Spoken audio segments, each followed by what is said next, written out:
This is a quick preview of a classic Harley-Davidson Flathead V from the 1940 to 1945 World War II era, found deep in the Indian Ocean. We're going to try restoring it.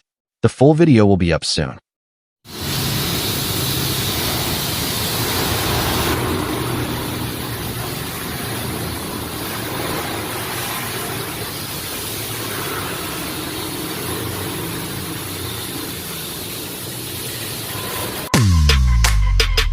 I know that